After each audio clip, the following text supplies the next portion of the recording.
असे बरेचसे पंथ आहेत की ते समाज प्रबोधनाचं कार्य करतात. चांगलं आहे, वाईट काहीच नाही, प्रत्येकाने करावं. कारण संपूर्ण अज्ञान भरलेल्या जगामध्ये आणि हा अज्ञान एकदम निघून जाणार नाही. लिहिले की नाही, पाप पुण्य समम कृतम नरदेह योनीस जायचे. म्हणजे 50% पाप 50% पुण्य घेऊन आपण प्रत्येक माणूस नर देहाला आलेला आहे. मग त्यातनं आपल्याला 100% पुण्य कमवून भगवंताकडे जाण्याची संधी आपल्याला भगवंताने ह्या नरदेहाला येऊन दिलेली आहे. पण आपण त्याची जाणीवच ठेवत नाही. परमार्थ एकदम सोपा आहे, पण तसा गुरु मिळाला पाहिजे. देहाचे कर्म चांगले पाहिजेत. कर्माची भक्ती करता करता चांगले कर्म, बरं का, चांगले कर्म केले तर चांगल्या कर्मातून चांगले विचार तयार होतात आणि चांगल्या विचारातून आपल्याला विवेक निर्माण होतो आणि विवेकातून वैराग्य निर्माण होतो. आणि वैराग्य आपल्याकडे आलं की वैराग्य महापावके जाळीले विषयांचे कटके. वैराग्यच माणसाला काय करतो तर माणसाचे विषय काय करतो, बाजूला करतो. ज्याच्याकडे वैराग्यच नाही, ज्ञानवरा सांगतात की नाही, तरी विरक्ती वाचुनी काही या ज्ञानास तज्ञच नाही. विरक्ती नाही आपल्याकडे, हे ज्ञान टिकणार नाही. बघा, असे बरेचसे लोक आहेत, जातात श्रवण भक्तीला, कीर्तनाला जातात, प्रवचनाला जातात, पण विरक्ती नाही. त्यामुळे ते ज्ञान अंतःकरणामध्ये थांबत नाही. कारण ज्ञान आपल्या जागेवर बरोबरच आहे, पण आपलं अंतःकरण शुद्ध नाही, त्यामुळे ते थांबत नाही. आपले क्षणाक्षणाला आपले विचार, आपले गुण बदलत असतात. सकाळी उठला की माणूस सत्वगुणामध्ये राहतो, पूजा वगैरे करतो, सगळं करतो. एकदा 8-9 वाजले की जसं काय सूर्य डोक्यावर येत चालला तसं माणसाकडे रजोगुण तयार होतो. आणि संध्याकाळ झाली का माणूस काय करतो, डिम लाईटमध्ये जातो. म्हणजे तमोगुण लगेच येतो माणसाकडे. म्हणजे आपल्याला खेळवणारे गुण आपल्या आतमध्येच आहेत. आणि परमात्मा गुणाच्या पलीकडे निर्गुण आहे. परमात्म्याची व्याख्या काय आहे? परमात्मा निर्गुण आहे, निराकार आहे, निसंग आहे, निर्लेप आहे, निरावयव आहे, अज आहे, ध्रुव आहे. हे सगळे परमात्म्याचे व्याख्या आहेत. आपण त्या व्याख्येमध्ये बसतो का? ज्याने त्याने काय करावा, ज्याने त्याने आपला सिंहावलोकन करून घ्यावा. ज्याने त्याने काय करावा, आपल्या आतमध्ये झाकून बघावं. लोकांचं वाकून बघण्यापेक्षा आपण आतमध्ये आपल्या स्वतःलाच आपण प्रश्न विचारायचे की आपल्याला जी व्याख्या दिलेली आहे, परमात्मा निर्गुण आहे, मग तो आपल्या आतमध्ये आहे. श्री गुरु सांगतात की परमात्मा जवळी जवळी नव्हे अंतरी, पण भेट नाही आयुष्यभरी. आयुष्य निघून जातो, मरतो माणूस, तरी पण त्या देवाची भेट होत नाही. याला कारण काय? ह्याला कारण एकच आहे. मी आत्ताच सांगितलं की रजगुण, तमोगुण, सत्वगुण परमात्मा गुणांच्या पलीकडे आहे. कोणतेच गुण आपल्याकडे नाही पाहिजे. आणि आपण गुणांनी वेष्टीत झालेलो आहोत. सकाळी सत्वगुण येतो, माणूस चांगली पूजा वगैरे करतो देवाची. हार काय आणेल, काय आणेल, त्याला चांगल्या प्रकारचं भारीतलं भारीत हार, फुले, नारळ सगळं आणतो, पुढे पेढे काय, आणि लोकांना प्रसाद वाटतो. आणि एकदा का 9-10 वाजले की ताबडतोब त्याच्याकडं रजोगुण येतो. आणि रजोगुणातून पुनरावृत्ती सांगितले. रजोगुण माणसाकडे आला की माणूस काय करतो, नुसता धावत सुटतो, बस एका जागेवर बसत नाही. हा धंदा करतो, धंदा कर, इकडे जा तिकडे जा, ह्याला सांग त्याला सांग, संपूर्ण दिवस त्याच्यामध्ये फुकट घालवतो. ह्या नातेवाईकाला फोन कर, त्या नातेवाईकाला फोन कर, पण तो भगवंताचं चिंतन करणार नाही. त्याला वाटलं माझी पूजा झाली, सकाळी अगरबत्ती लावली आणि काय दोन चार काय आपण अभंग किंवा 2-4 ओव्या वाचल्या किंवा एखादा समास वाचला, आपली पूजा झाली, आपण मोकळा झालो. मोकळा होत नाही माणूस बरं का, कधीच मनुष्य मोकळा होऊ शकत नाही. कारण आपण ह्या जन्ममृत्यूच्या चक्रामध्ये अडकलेलो आहोत, याचा विचार कोणी करत नाही. आणि तिथून निघायचं कसं बाहेर? ज्ञानदेव माझी योगियांची माऊली, जेने निगमवल्ली प्रगट केली. काय सांगतात ज्ञानोबाया? निगमवल्ली प्रगट केली. ज्ञानराज माझी योगियांची माऊली, सर्व योगी लोकांची आई आहे ती.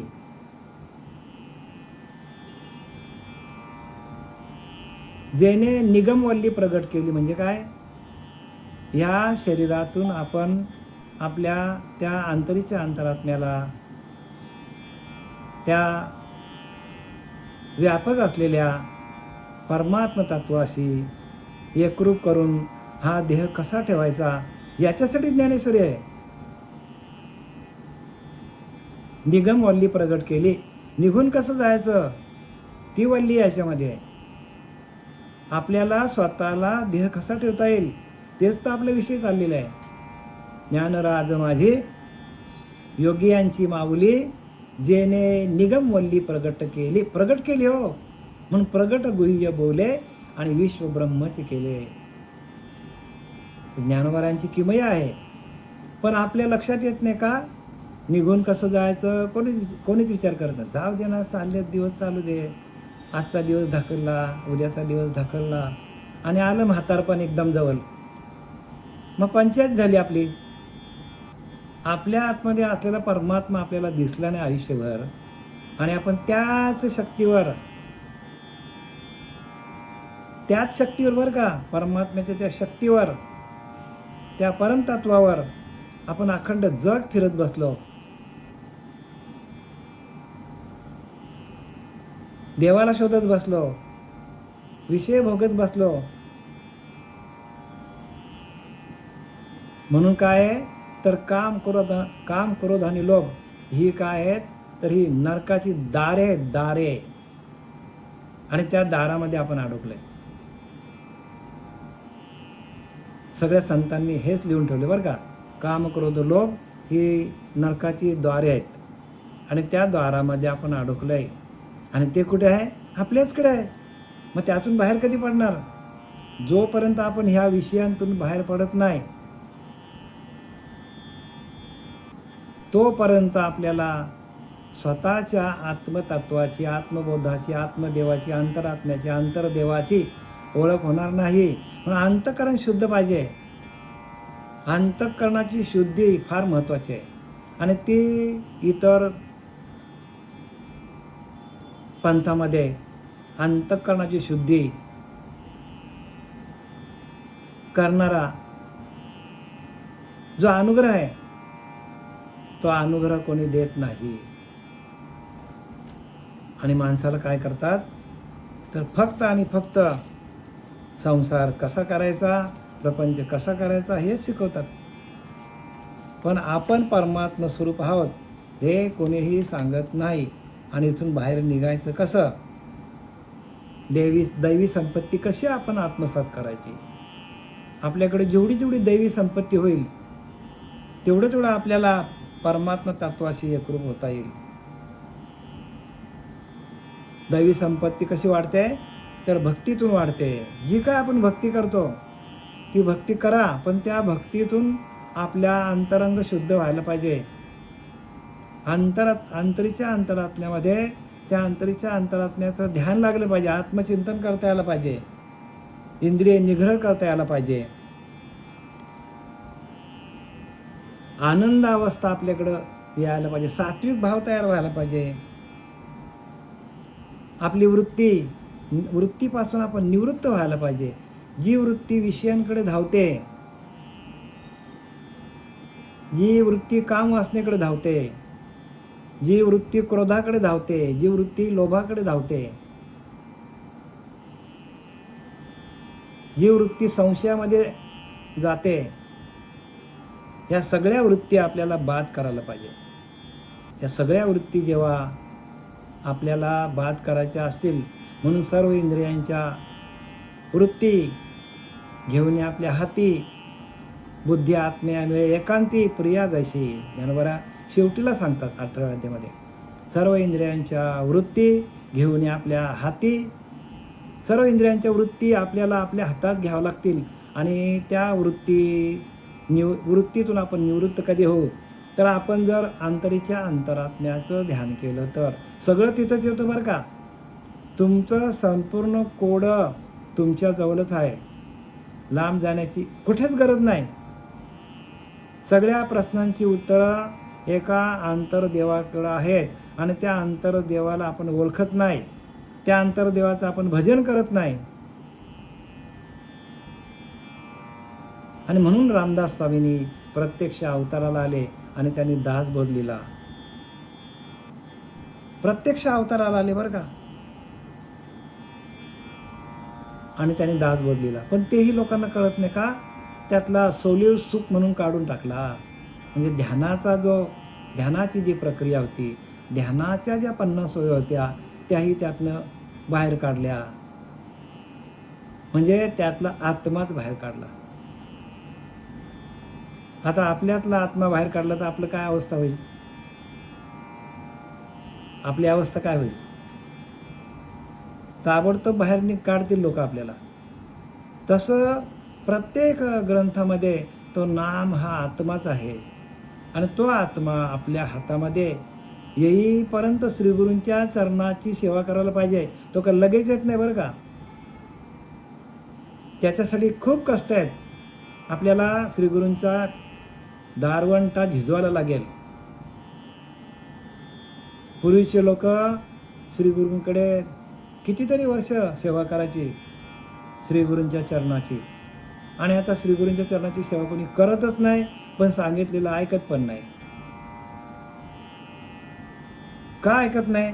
हे कलियुग आहे ना, मनुष्य चंचल आहे. मी तुम्हाला आता सांगितलं की सकाळी सत्वगुण वाटतं, दुपारी रजोगुण येतो आणि संध्याकाळी तमोगुण आहे. आणि हे तिन्ही गुण माणसाला त्रास देतात. आणि परमात्मा तिन्ही गुणांच्या पलीकडे आहे. मग ते गुण बाद करण्यासाठी निर्गुण तत्वाकडे वळायला पाहिजे. आणि म्हणून समर्थ रामदासांनी लिहिले, गणाधीश जो ईश सर्वा गुणाचा, आरंभ तो निर्गुणाचा. त्याचा आरंभ कुठून आहे? निर्गुण तत्वातून आहे. कुठलेच गुण तिथे नसतील तेव्हा परमात्म्याची ओळख होईल. निर्गुणाचा सरळ सरळ लिहिले की नाही. हे कोणाच्या डोक्यात येईल? नाही येत कोणाच्या. तसं गुरुने यायला पाहिजे. आता आपण ज्ञानेश्वरी अध्याय 8वा, आणि त्याला बरं का हा 8वा अध्याय आठवण्यासारखंच आहे. कारण याच्यामध्ये संपूर्ण प्रयाणकाली आपल्याला काय करायचं, कसं ध्यान करायचं, प्रयाणकाली आपल्याला ध्येय कसं ठेवायचं, त्यासाठी आपल्याला आत्तापासून प्रयाणकाली ध्येय ठेवण्याची जो सराव आहे, जी प्रॅक्टिस आहे, जी प्रक्रिया आहे, ते आपल्याला शिकायला लागेल. आपल्याला युद्ध लढायचं आहे तर युद्धासाठी आपल्याला सशस्त्र असलं पाहिजे. आणि त्या शस्त्रांची आपल्याला काय करायला पाहिजे, तर प्रॅक्टिस करावी लागतं आपल्याला. तो शस्त्र कसा चालवायचा, रणांगणामध्ये आपल्यावर वार कसा होईल, आणि तो येणारा वार आपल्याला कसं वाचवायचा. पूर्वी बघा ढाल आणि तलवार होती. समोरच्याची तलवार अंगावर आली की ढाल लगेच आड करायची, म्हणजे तो ताबडतोब नाही तर आपला घात होईल. तर ढाल आणि तलवार ही कशी चालवायची, तसं विषयांना आपण कसं जिंकायचं, जिंकण्यासाठी मार्ग आतमध्ये आहे. आणि तो म्हणजे ध्यानाचा मार्ग आहे. जोपर्यंत आपण ध्यान करत नाही, इंद्रिय निग्रह करत नाही, इंद्रियांना शांत करत नाही, इंद्रिय शीतल करत नाही, इंद्रियांमध्ये राम जप होत नाही, इंद्रियांच्या प्रत्येक इंद्रियामध्ये हरिनामाचा जप सुरू होत नाही. कारण हरिनामाच्या जपालाच हे विषय घाबरतात, दुसऱ्या कशालाही घाबरत नाही. विषय फक्त त्या नामाला घाबरतात. म्हणून ज्या पंथामध्ये नाम नसेल अशा पंथामध्ये जाऊ नको असं ज्ञानोबा सांगतात. नामापरते तत्व नाही रे अन्यथा वाया अनेक पंथा जाशील धनी. हरिपाठामध्ये सांगतात. अध्याय 8 अक्षर ब्रह्म निर्देश योग, ब्रह्माक्षर निर्देश योग. आणि त्यातला आपल्याला श्लोक क्रमांक 13 बघा काय सांगतात. 13वा श्लोक. यो अमित्येकाक्षर ब्रह्म व्याहरण व्याहरण माम मुनस्मरन् य प्रयाति तदं देहं सय्याति परमागतिम्.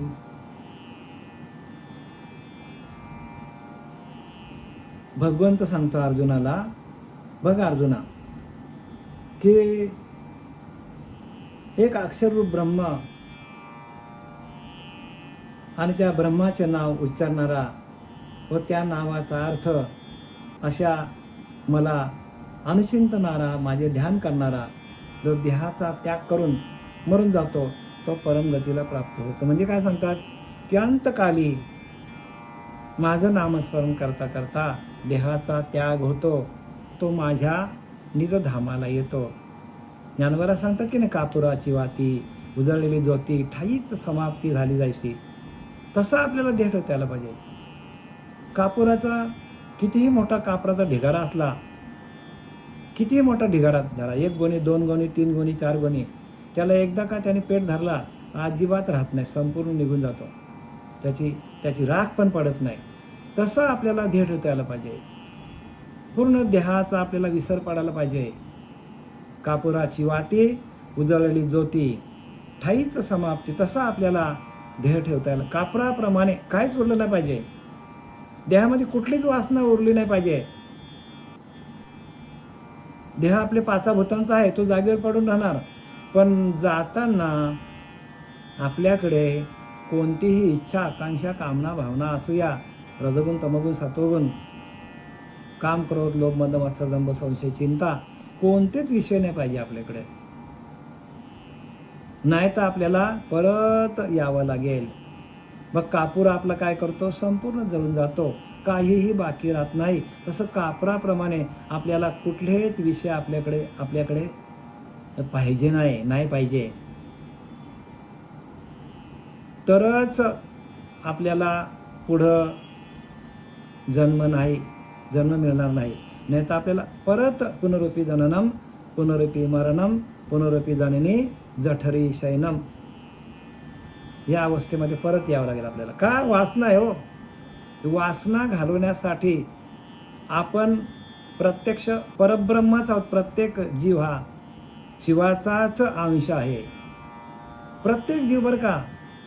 सांगतात की नाही, मम वांशो जीवलोकी जीवभूत सनातनम. प्रत्येक जीव माझा अंश आहे असा परमात्मा अर्जुनाला सांगतो कुरुक्षेत्रामध्ये. ममय वांशो जीवलोके जीवभूत सनातनम मनःष्ठानी इंद्रियानी प्रकृतीस्थानी कर्षती. काय करतो शेवटीला की मनाला घेऊन, 5 इंद्रिय मनाला घेऊन दुसऱ्या देहामध्ये जशी वासना असेल तसा प्रवेश करतो. मग ही वासनाच आपल्याला काय करायला पाहिजे, विषय तो त्यांचा झाला नारायण, अशी आपली अवस्था व्हायला पाहिजे.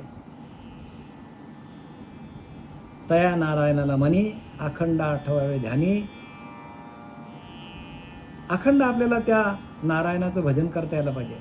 भजनामध्ये सगळ्या प्रक्रिया आहेत. एक भजन आपलं सुटलं तर आपण इथंच अडकून राहणार. म्हणजे भगवंतापर्यंत पोहोचण्याचं एकमेव साधन काय आहे तर ते भजन म्हणजे नाम आहे. आता इथे काय सांगतात बघा, तैसे ओम हे स्मरो सरे आणि तेथेची प्राणुपुरे मग प्रणवान तीव्रे पूर्ण घनजे. तैसे ओम हे स्मरो सरे.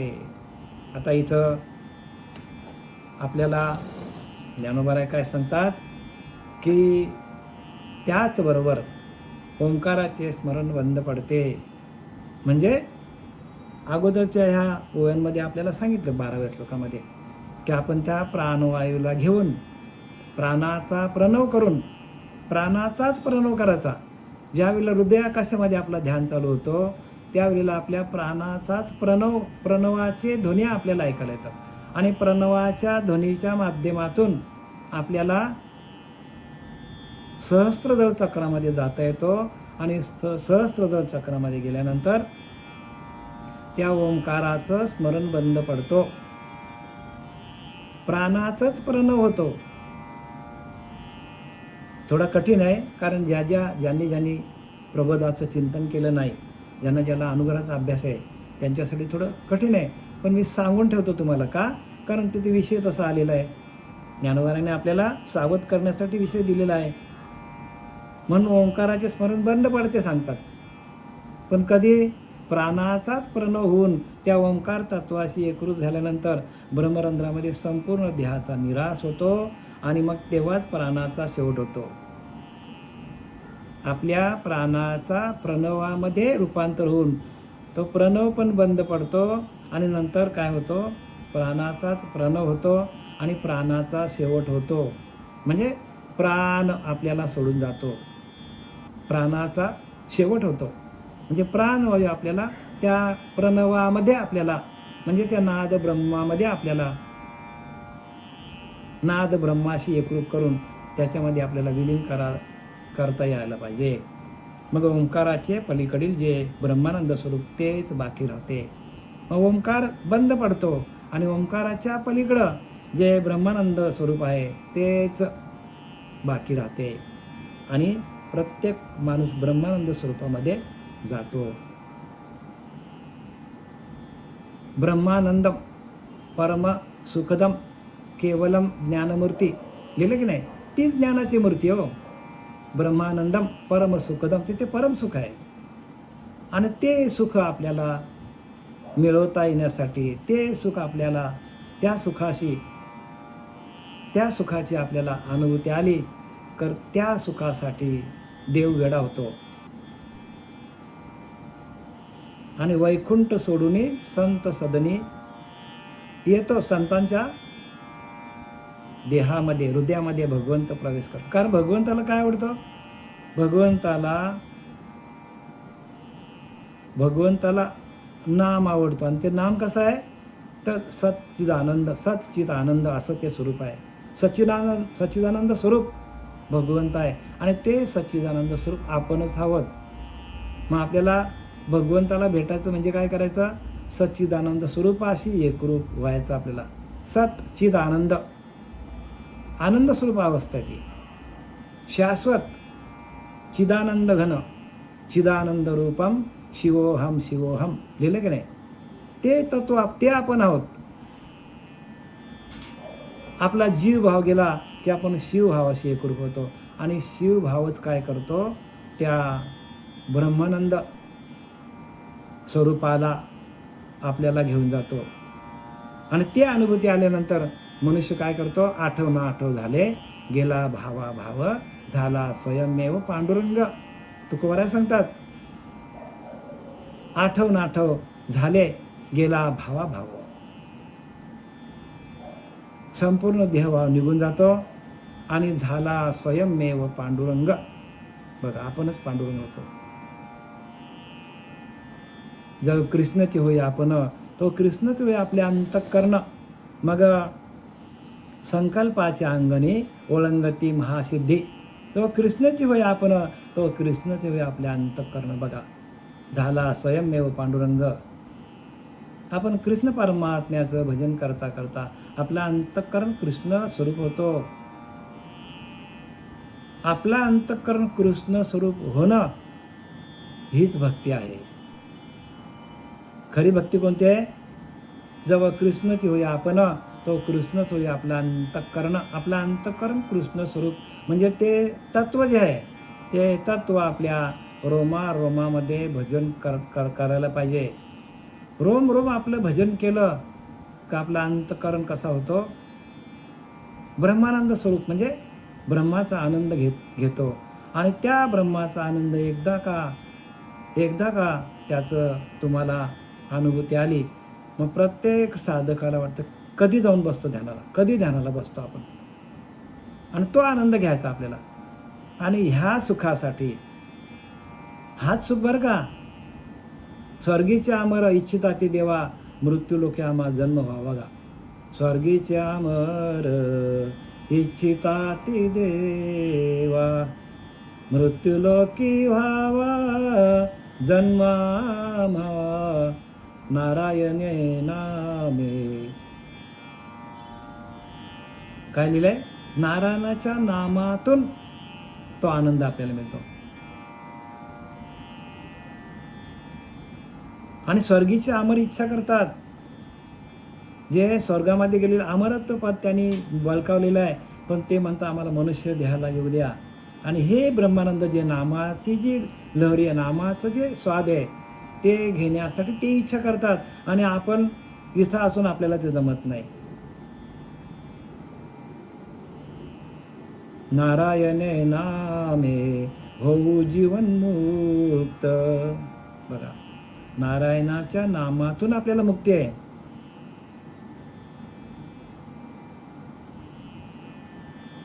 आणि ते नारायण नाम म्हणजे काय की ब्रह्मरंध्रात जाऊन आपण स्थितप्रज्ञ अवस्था होऊन त्या ब्रह्मानंद स्वरूपाशी, त्या ब्रह्मानंदाच्या आनंदाशी, म्हणून आनंदाचे दोही आनंदी तरंगाच्या तरंग उठतात तिथे हरिनामाचे. आणि ते तरंग आपल्याला कुठे नेतात? त्या ब्रह्मानंद स्वरूपाकडे नेतात तरंग. आणि असं आपलं हे नाद ब्रह्म ज्याला ज्याला ज्याची त्याची अनुभूती आली तो तरला गा, सुटला गा. समजलं का? तुका म्हणे भाग्य या नाव म्हणजे संसारी जन्मेजे याचसाठी. तुकाराम महाराज म्हणतात ह्यालाच भाग्य आहे की ब्रह्मानंद स्थितीमध्ये ज्याचं भजन चालू होतं. तुका म्हणे भाग्य या नाव, ह्याला भाग्य म्हणतात. भाग्य या नाव म्हणजे संसारी जन्मेजे याचे लागी, संसारामध्ये ह्याचसाठी जन्माला यायचं. ते ब्रह्मानंद स्वरूप आहे ना, त्या स्वरूपाशी एकरूप होऊन त्याचा आनंद घ्यायचं. म्हणून तुकाराम महाराज काय बोलले की मोक्ष आम्हा घरी कामारी दासी. मी मोक्षाला माझ्या घरी कामाला ठेवलंय. बघा अशी अवस्था त्या ब्रह्मानंदाची. परत परत जन्माला यावं आणि ते सुख भोगावं, त्या ब्रह्मानंदाचं सुख भोगावं, असा आपल्याला नरदेह मिळालेला आहे. आणि आपण नरदेह कशावर घालवला तर विषयांवर घालवला आहे. अहो स्वर्गीचे अमर इच्छा करतात हा नरदेह मिळण्यासाठी ना. आपल्याला मिळालं आहे तर आपण काय करतो? तर आपण त्याची किंमत करत नाही, आपण विषयांवर घालवतो. आपण या प्रपंचामध्ये अडकून चाललो आहे. म्हणून वैभव कांता कांचन जया असो वाटे वमन, अंतरी लागले ध्यान भगवंताचे. सगळं आपल्याला वमन उलटीसारखं वाटलं पाहिजे आपल्याला. हा संसार म्हणजे काय आता सांगणार? या संसाराच्या मागे आपण लागून आपल्याला एवढा चांगला नरदेह मिळालेला आहे. ज्याच्यासाठी नरदेह मिळालेला आहे तेच आपण साध्य करत नाही. देहाची या गावा जया लागे आले पांडवा, तो कार्यार्थ आगवा सांडून या. ज्ञानोबराय सांगतात देहाची या गावा जया लागे आले अरे ज्या देहरूपी गावामध्ये आपण आलोय त्या गावामध्ये असलेला तो परमात्मा काय ही पंढरीनाथ हा विठ्ठल, त्याचं भजन करायचं आपण काय काय करत बसलोय. जया लागे आले पांडवा, तो कार्यार्थ आगवा सांडून या. देहरूपी गावामध्ये आलो आपण आणि त्या आतमध्ये असलेले त्या परमात्म्याचं भजन करायचं टाकून आपण काय काय कुठे कुठे चाललोय आपण तीर्थाला. काय पण जाऊ नये का? जा, पण भजन चालू करून जा. भजनाच्या माध्यमातून जा. सगळं आपल्याला उद्योगधंदा करायचं, काहीच टाकायचं नाही. बायका मुलं सगळं जे काही संसार असेल, पैसा अडका धन दौलत, ते सगळं आपल्याला सांभाळून काय करायचं? भगवंताच्या भजनामध्ये रममान व्हायचं.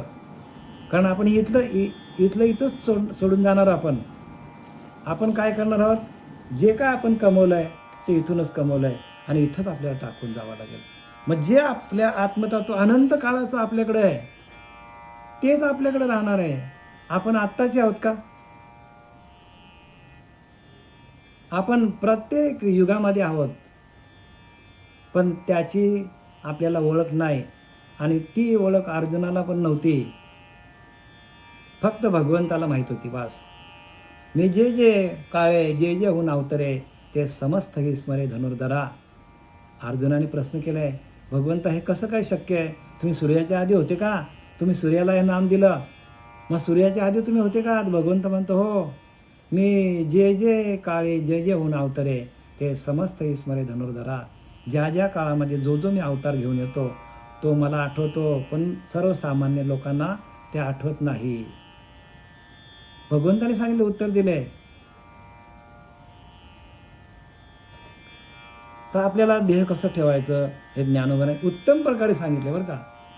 मग ओंकाराच्या पलीकडील जे ब्रह्मानंद स्वरूप तेच बाकी राहते आणि ते आपलं स्वरूप आहे. म्हणून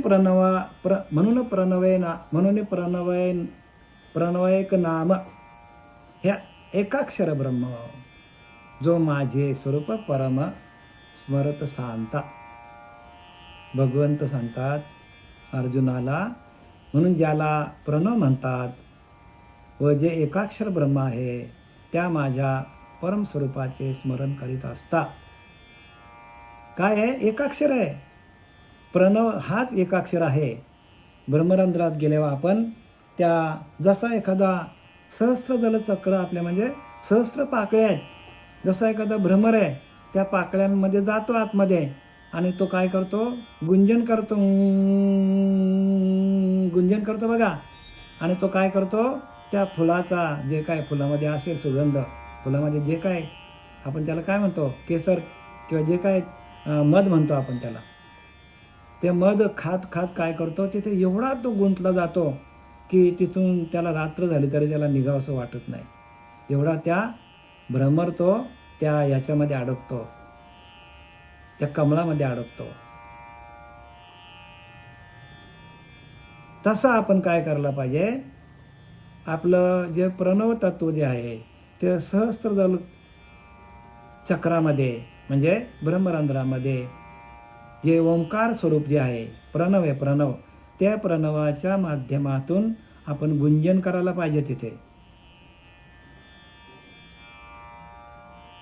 त्या सहस्त्रदल चक्रामध्ये गेल्यानंतर आपलं गुंजन, प्रणवाचं गुंजन चालू होतं आणि त्या गुंजनाच्या माध्यमातून ज्या आपल्याकडं ओंकार प्रणव आहे, ओंकाराचं ते प्रणवच काय करायचं?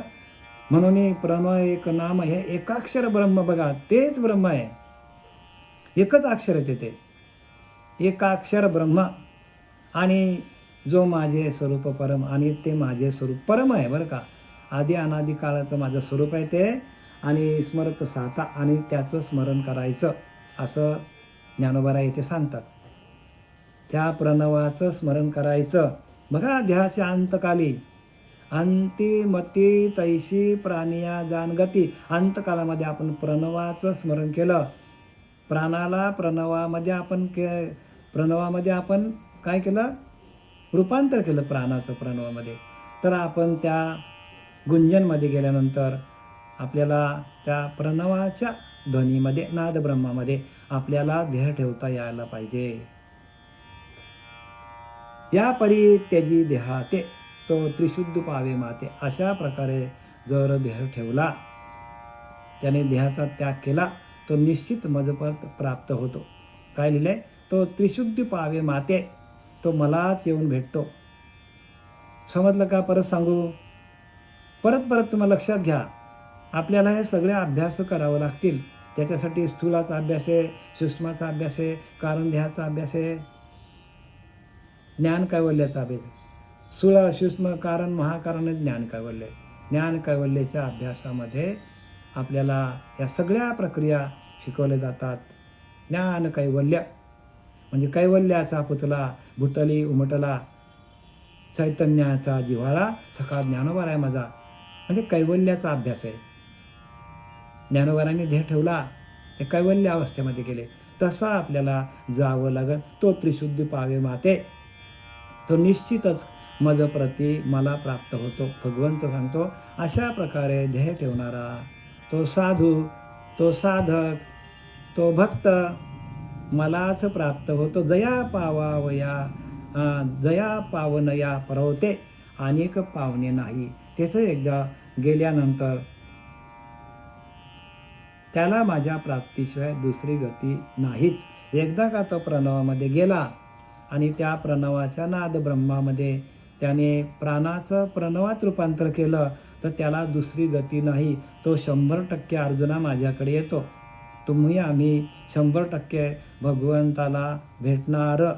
भगवंताच्या आत्ता आपण तयार आहोत भगवंत प्राप्तीसाठी. आत्ता बरं का, जे साधक रोज सकाळी उठून ब्रह्ममुहूर्तावर ध्यान करतात आणि रात्रंदिवस त्याचं भजन करतात, अखंड चिंतन विठोबाचे ह्याला म्हणतात.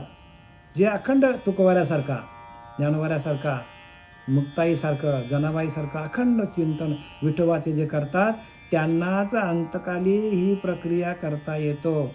आणि तुम्ही बोलाल मी 1 तास ध्यान करतो आणि बाकी तास आम्ही विसरून जातो, तर त्यांना ही प्रक्रिया जमणार नाही. कारण प्रॅक्टिस आहे, सराव आहे, सराव आहे. आणि ह्या सरावासाठी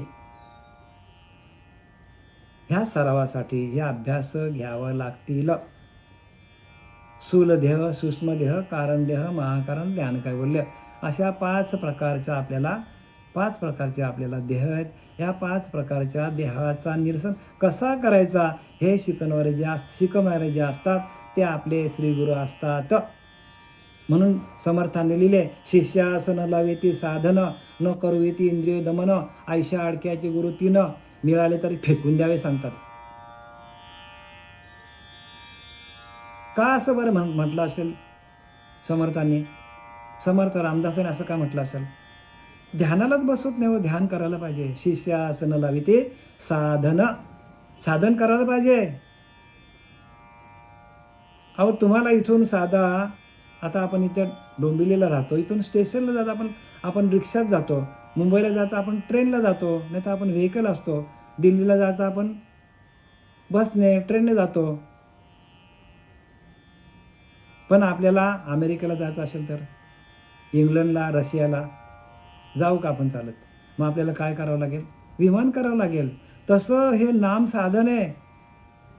ह्या साधनावरती जोपर्यंत आपण आरूढ होत नाही, भगवंताकडे जाण्याचं एकमेव साधन नाम आहे.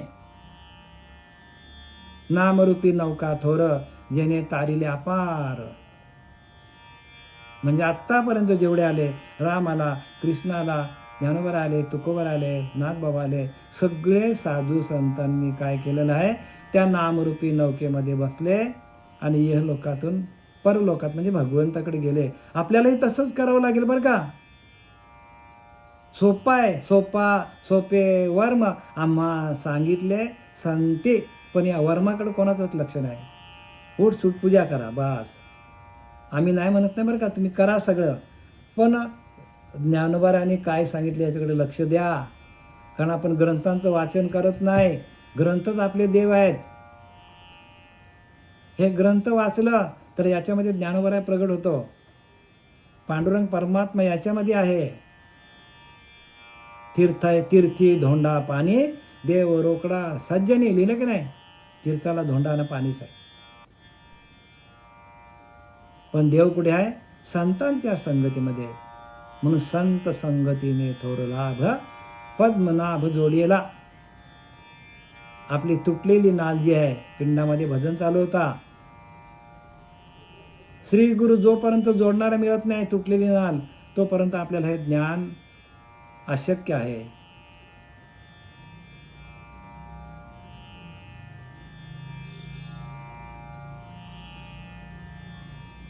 मग अशक्य ते शक्य तुझं नारायणा. मग आपल्याला काय करायला पाहिजे? तर नारायणाचं भजन करायला पाहिजे. आपरी तेजी देहाते, तो त्रिशुद्धी पावे माते, जया पावण्या पर्वते अनेक पावणे नाही. बघा, एकदा त्याची प्राप्ती झाली, माझ्या प्राप्तीशिवाय दुसरी श्रेष्ठ गती, याच्यापेक्षा दुसरा मार्गच नाही सांगतात ज्ञानोबा. श्रेष्ठ गती हीच आहे. त्या प्राणाचं प्रणव करून आपल्याला ध्येय ठेवता यायला पाहिजे. एकाक्षर ब्रह्म. तेचा अर्जुना जरी विपाय, तुझ्या जीवी हना ऐसे जाये, ना हे स्मरण मग होय, काय सयावरी अंती. काय सांगतात बघा, तेथ अर्जुना जरी विपाय. अर्जुना, कदाचित तुझ्या मनात अशी शंका येईल की काय स्मरणसमयी माझे स्मरण कसे व्हावे, म्हणजे अंतकाली मरणसमयी माझे स्मरण कसे व्हावे, असा तुला प्रश्न येईल की मरणाच्या अंतकाली हे प्रणवाचं प्राणाचं प्रणव कसं करता येईल, देवाचं भजन कसं करता येईल, असं तुला प्रश्न पडला असेल तर आपल्याला आपलं धारिष्ठ वाढवलं आहे तिथे बरं का. आपलं भगवंताने किंवा ज्ञानोबराने महाविष्णूचे अवतार सखा माझे ज्ञानेश्वर त्यांनी आपला धारिष्ठ वाढवलेला आहे. पुढचं ओव्या काय सांगतात ते पण ऐका. जर असं आपल्याला झालं नाही तर भगवंत काय सांगतात, धीर देतात आपल्याला. आणि धीरच आपल्याला द्यायला पाहिजे बरं का, नाही तर माणूस खचून जाईल. ह्या पंथामध्ये आपल्याला धीर पाहिजे हो, धीर देणारा माणूस पाहिजे. सगळं होईल पण धीर पाहिजे. कदाचित तुझ्या मनात अशी शंका येईल की काय हो मरणसमयी माझे स्मरण कसे व्हावे, म्हणजे भगवंताचे अंतकाली आपल्याकडून नामस्मरण कसं काय होईल. इंद्रिया अनुघड पडलिया, जीविताचे सुख बुडालिया, आतू बाहेर उघडलिया मृत्यूचिन्हे. आता बघा काय सांगतात की जीविताचे सुख नाहीसे होऊन इंद्रिय संकटात पडतात, म्हणजे जीव जाताना माणसाचा जीव या देहातून बाहेर जाताना इंद्रिय संकटात पडतात. डोळ्यांना रूप दिसत नाही, डोळ्यांना संसारच दिसतो. कानांना देवाचं भजन ऐकायला येत नाही, मुखातून हरिनाम येत नाही. मुखातून माणूस काय करतो तर त्या दुःखाकडे बघत असतो. सारख्या सगळ्या अंगाला आपल्या वेदना होतात. एका रोमाच्या ठाई सहस्र विंचवाच्या वेदना पाही, एका रोमाच्या एका अंगावरल्या केसाच्या ठाई सहस्र विंचवाच्या वेदना पाही, हजारो विंचू चावल्याच्या वेदना होतात. सहज वाचा खुंटली जाई, वाचा पण खुंटली जातो. कैसे म्हणाल राम गा, राम कसं काय म्हणता येईल तुम्हाला. एका रोमाच्या ठाई सहस्र विंचवाच्या वेदना, एवढे हाल बेकार आहेत शरीराचे माणसाचे. म्हणून त्या एका रोमामध्ये हजारो विंचू चावावे एवढी वेदना होते हा ध्येय ठेवताना. म्हणून प्रत्येक रोम भजन करायला पाहिजे, प्रत्येक रोम भजन व्हायला पाहिजे बरं का. 18 पद्म वानर करीती भुभुकार, अयोध्येशी आले दशरथ कुमार. बघा आरतीमध्ये दिलाय 18 पद्म वानर करीती भुभुकार. आपल्या अंगावर 18 पद्म केस आहेत, केस, आणि ते भजन करायला पाहिजे. अयोध्येशी आले दशरथ कुमार, म्हणजे ह्या अयोध्यामध्ये म्हणजे देहरूपी अयोध्यामध्ये रामाचा प्रवेश होतो. तेव्हा जेव्हा भजन करतात ना आपले रोम तेव्हा रामाचा प्रवेश आपल्या आतमध्ये होतो. अनुभवाच्या गोष्टी आहेत ह्या. आता हे तुम्हाला आम्ही कसं काय सांगणार. 18 पद्म वानर करीती भुभुकार, अयोध्येशी आले दशरथ कुमार. नगरी होय आनंदी, आपलं संपूर्ण नगरी म्हणजे आपला देहच आनंद स्वरूपामध्ये जातो. ह्या सगळ्या प्रक्रिया आहेत बरं का. आणि ही अनुभूती यायला पाहिजे. अनुभवाविन मान डोलवू नको रे. आता इथं प्रश्न केलाय की जीविताचे सुख नाहीसे होऊन इंद्रिय संकटात पडतात, मग अंतर्यामी व बाहेर मृत्यूचिन्हे उघड दिसू लागतात. बघा अंतकाली आपल्याला आत पण मृत्यू जाणार, तडफडून जीव चालले, आणि बाहेर पण मृत्यू आपल्याला दिसायला लागतो. अशी वेळ होते माणसाची. प्रत्येक जीवाला ही त्रास आहे बरं का. प्रत्येकाने लक्षात घ्या मी काय सांगतो ते. अंतकाली आपल्याला ह्या संपूर्ण इंद्रिये आपल्याला त्रास देणार आहेत. म्हणजे आपण घेतलेले भोग, आपण घेतलेल्या त्या वासनाच आपल्याला काय करतात, अंतकाली त्रास देतात. आणि म्हणून आपल्याला जिवंतपणामध्ये असताना आपल्या प्रत्येक इंद्रियाला रामरूप करायचं. एकदा मन राम झालं, मन हे राम झालं, मन हे राम झालं, मन हे राम झाले, जैसे प्रवृत्ती ग्रासूनी निवृत्ती पदाशी आले. मनच रामरूप झालं पाहिजे तुमच्या. अखंड चिंतन विठोबाचं चाललं पाहिजे. एक भगवंताचं भजनच तुम्हाला तारू शकतो प्रत्येक जीवाला, बाकी काही नाही जगामध्ये. म्हणून कलियुग उद्धार हरीच्या नामातून, मंत्रातून नाही, नामातून उद्धार आहे. आणि ते नाम आपल्याला देणारा श्री गुरु जीवनात येत नाही तोपर्यंत आपली समस्या दूर होणार नाही. ते वेळी बैसावेची कवने मग कवन निरोधी करणे ते तर काह्याचे अंत करणे प्रणव स्मरावा. मग अशा वेळेला आपली इंद्रिय सगळी आपल्याला त्रास देणार असेल तर मग कोणाच्या अंतःकरणाने ओंकाराचे स्मरण करावे. काय लिहिले? मग त्यावेळेस उठून बसावे कोणी? इंद्रिय काम करत नाही, झोपायला लागतं माणसाला. माणूस त्या याच्यावर गादीवर पडलेला असतो, अंथरुणात लोळत असतो, त्याला उठायची पण इच्छा होत नाही. इंद्रिय संयम करावे कोणे? इंद्रिय कसे काय आपल्याला संयम करता येतील? इंद्रिय एका आत्मतत्वाकडे कशी काय आणता येतील? आणि कोणाच्या अंतःकरणाने ओंकाराचे स्मरण करावे? आणि आपण ओंकाराचं स्मरण कसा करता येईल आपल्याला? कारण अंतःकरण संपूर्ण विषयामध्ये भरून गेलेलं आहे. अंतःकरण संपूर्ण अहंकारामध्ये भरून गेलेलं आहे. तिथे अहंकार सगळा बसलेला आहे, तिथे भगवंताचं नामस्मरण नाही. मग आपल्याला त्या ओंकार तत्वापर्यंत कसं काय जाता येईल असं आपल्याला सांगतात. असं कोण सांगतो? अर्जुन प्रश्न विचारतो भगवंताला. आणि ही तुमची आमची समस्या. अर्जुन म्हणजे तुम्ही आम्हीच अर्जुन आहोत बरं का. अरे तू जुना. आपण अनेक युगामध्ये आपण कोण होतो? अनेक युगामध्ये आपण जन्माला आलेलो आहोत. आपले जन्म आपल्याला आठवत नाही. पण जोपर्यंत गुरु भेटत नाही तोपर्यंत कोणाची सुटका होणार नाही. म्हणून गुरु दाविले या वाटा. गुरुने आपल्याला वाट दाखवायला लागतो. आणि तसा आतल्या वाटा बाहेरच्या नाही बरं का. आतमध्ये वाटा सगळ्या आतमध्ये आहेत. आतल्या वाटा जर आपल्याला मिळाल्या नाही तर आपली वाट लागली समजायची. बाहेरच्या वाटा आपण धरत, कारण बाहेरचं सगळं नाशिवंत आहे. आतमध्ये जी काय अवस्था आहे तीच सुखाची अवस्था आहे, तीच परमात्मा तत्वाची. ती आपल्याला परमात्म्याकडे घेऊन जातो. मग असं जर अंतःकरणामध्ये आपल्याला त्रास झालं, आपली इंद्रिय काम करत नाही, बसता येत नाही, उठता येत नाही, खाता येत नाही, पिता येत नाही, जेवता येत नाही, बसलं अंतरामध्ये पडू नये खिलखिलून. बघा काय काय लोक किती वर्ष 2-2, 4-4, 5-5 वर्ष अंतरामध्ये खिळून पडतात आणि अंगाला संपूर्ण काय पडतात? खड्डे पडतात. अशी परिस्थिती आहे. किती त्रास आहे माणसाला. आणि मग इतर लोकांना आपल्यामुळे त्रास होतो. त्या देहाला तर त्रास आहे, पण तो देह अजून 4-5 घरातल्या माणसांना त्रास देऊन जातो. म्हणून आपले आपण करा सोडवण. हे घ्या.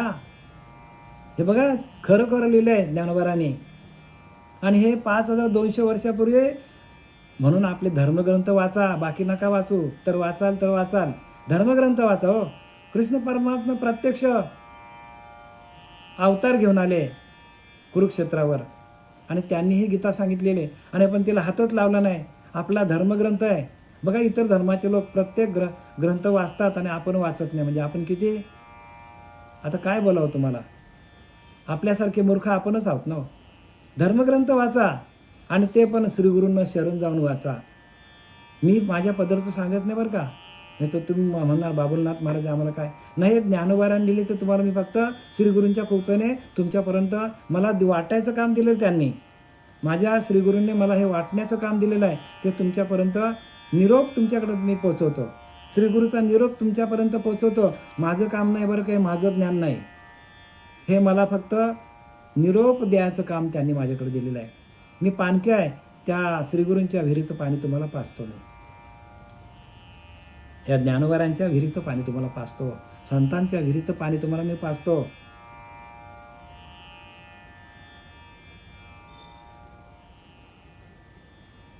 तरी गा ऐशिया हो ध्वनी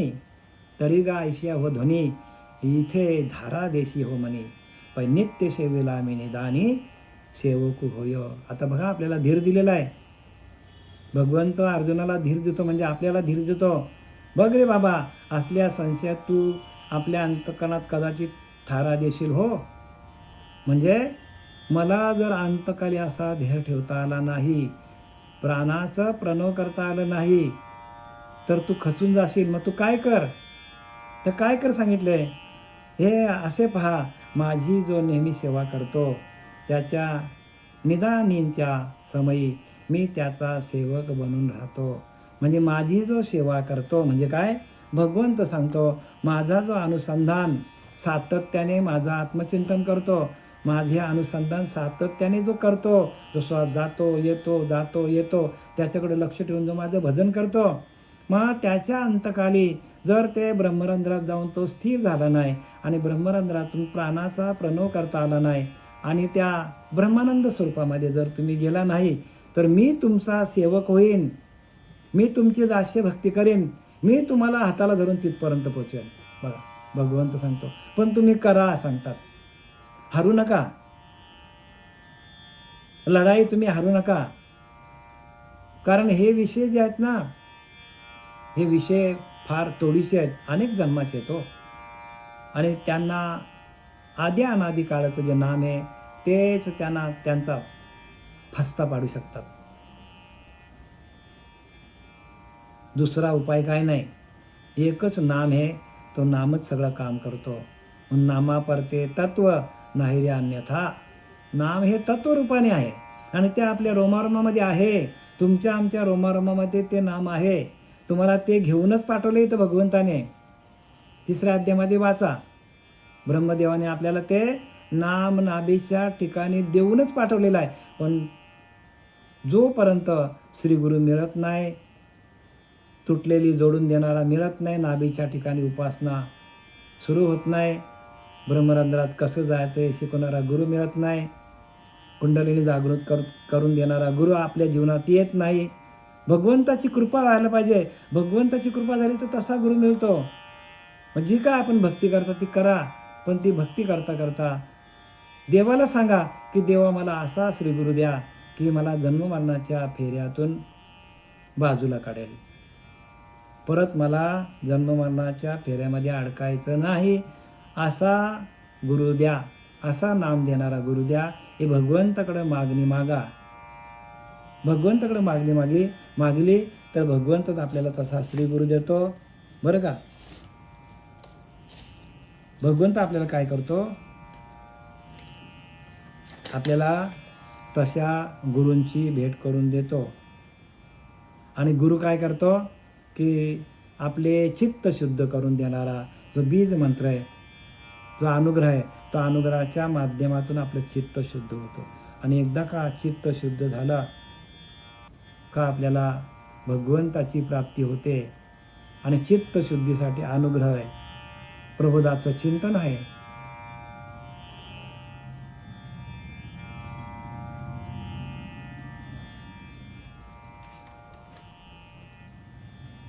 तैसे ओम हे स्मरो स्मरे आणि तेथेची प्राणपुरे मगर प्रणव अंतिवरे पूर्ण घन जे. बघा त्यानुसार काय सांगतात, तैसे ओम हे स्मरो स्मरे आणि तेथेची प्राणपुरे मग प्रणव अंतिवरे पूर्ण घन जे.